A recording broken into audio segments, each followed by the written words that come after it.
miliki. Kadang-kadang yang sudah kita miliki tidak kita hargai, justru kita menginginkan yang di luar kuasa kita. Itu cirinya manusia sudah. Itulah sumbernya ketidakbahagiaan. Padahal syaratnya bahagia itu kemampuan kita mensyukuri apa yang sudah kita miliki.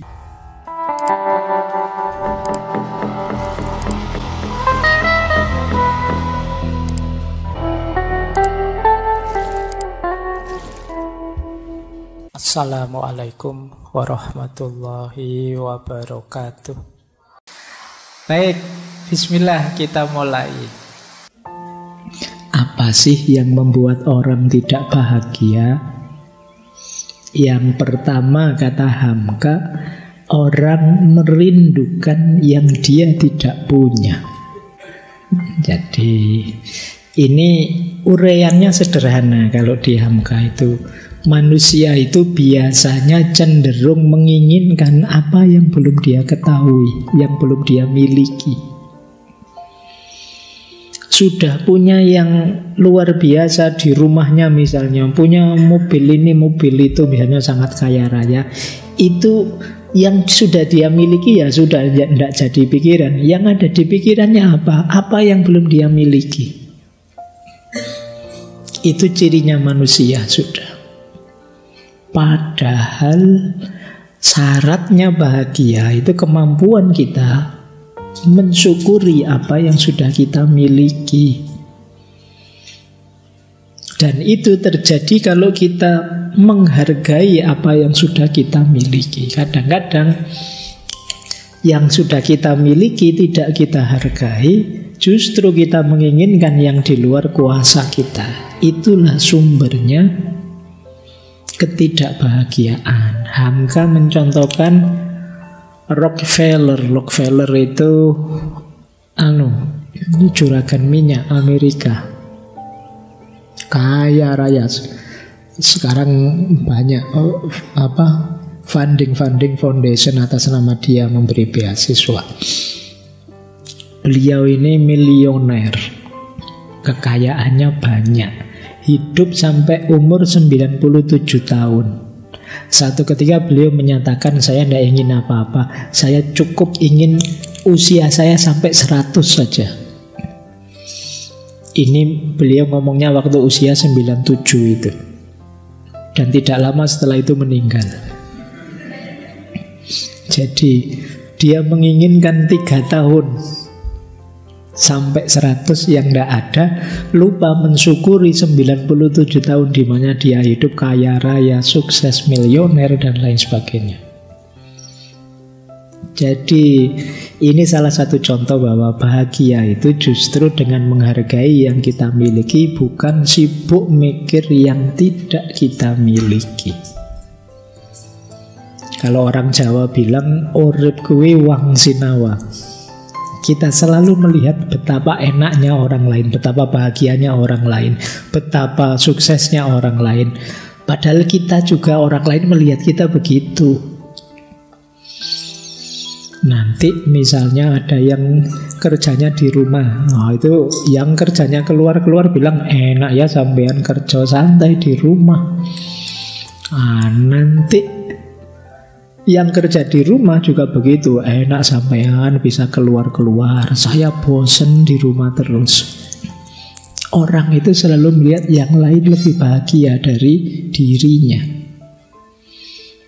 Nah, ini penghalang kebahagiaan nomor 1. Berarti apa? Untuk bahagia cukup kita syukuri, kita hargai, kita nikmati apa yang kita miliki saat ini, apapun itu. Yang kedua, penghalang kebahagiaan lagi adalah akal yang sering salah. Jadi akal yang tersesat, akal yang khilaf, akal yang keliru itu membuat kita tidak bahagia. Disitulah gunanya oleh Allah kita diberi banyak fasilitas tuntunan, baik dalam bentuk kitab suci, baik pendampingan langsung oleh para nabi, dan lain sebagainya. Jadi orang tidak bahagia kalau akalnya tidak sehat, tidak waras, atau tidak pinter. Berarti apa? Jangan berhenti belajar dan atasi keterbatasan akal itu. Kalau memang pikiran kita tidak nyampe, ada petunjuk yang sudah jadi, yaitu Al-Quran atau sunnahnya Nabi. Itu kan petunjuk yang sudah jadi. Yang agama lain jadi agamanya masing-masing, sudah ada. Mungkin akal kita terlalu berat memprosesnya, tinggal diikuti saja petunjuk-petunjuk langsung dari Tuhan itu. Itu yang disarankan oleh Hamka. Penghalang kebahagiaan juga rasa benci. Kebencian kita terhadap apapun dan siapapun itu akan memberati hati kita. Jangan dikira benci kita itu menyusahkan orang yang kita benci. Yang pertama-tama susah dan repot adalah kita yang membenci. Bayangkan kita benci sama tetangga kos kita itu, ketemu saja kita males. Akhirnya begitu lewat depan kosnya kita muter. Padahal orang yang kita benci santai-santai saja, kita sendiri yang repot tidak karu-karuan. Jadi kadang-kadang kebencian itu merepotkan kita sendiri yang membenci. Kita ingin musuh kita hancur, tapi kita menaruh racunnya dalam hati kita sendiri. Itu yang sering dialami oleh para pembenci. Dia hancur sendiri karena kebenciannya. Jadi kalau orang yang dibenci sukses itu dia jantungnya kumat sudah. Kok dia bisa, itu mesti suksesnya karena apa? Nanti lihat tetangganya dagang sukses itu tidak terima. Itu mesti nyari pesugihan di mana itu. Nyari di mana. Jadi rasa benci. Yang ketiga, pesimis. Orang yang mindsetnya pesimis juga tidak akan bahagia. Jadi orang pesimis itu kan lihat jeleknya saja, padahal dapat anugerah loh, tapi dia mikir jeleknya. Alhamdulillah sekarang sudah lulus, selamat ya. Alah, selamat apa? Kamu menyelamati saya nganggur apa? Ndak ono syukur Jadi meskipun sudah dapat anugerah, jelas-jelas dapat kenikmatan, tapi kita sendiri ingkar karena mindset kita mindset pesimis. Mindset yang paling merepotkan. Orang pesimis itu dihibur tidak bisa, dibujuk tidak bisa. Pikirannya terlanjur pesimis. Merasa tidak mampu, merasa tidak bisa. Wong temannya sudah lah, tidak apa-apa. Nanti keliru pun kita maklum. Enggak, saya tidak bisa. Ya sudah. Mindsetnya pesimis. Susah bahagia orang pesimis. Nah, ada lagi, ini juga membuat orang tidak bahagia. Takut mati. Jadi, ini tentu saja bisa bermakna positif, bisa bermakna negatif. Bermakna positif, kalau takut mati itu membuat kita semakin ingin memperbanyak bekal untuk hidup sesudah mati. Oleh Hamka diilustrasikan seperti kisahnya sahabat Bilal bin Rabah, yang dia ini bahagia ketika sakaratul maut, karena bagi dia segera setelah itu saya ketemu kekasihku Rasulullah. Tapi banyak orang yang takut mati dalam konotasi memang dia takut beneran. Jadi kata Hamka, banyak orang yang menganggap bahwa kematian itu bermakna kehancuran, lenyapnya diriku, lenyapnya kenikmatan. Aduh Pak, saya belum kerja, belum nikah, kalau mati nanti belum tahu rasanya. Kan ada yang begitu. Ada yang, wah ini nanti motor saya, mobil saya, rumah saya gimana? Khawatir lenyapnya nikmat.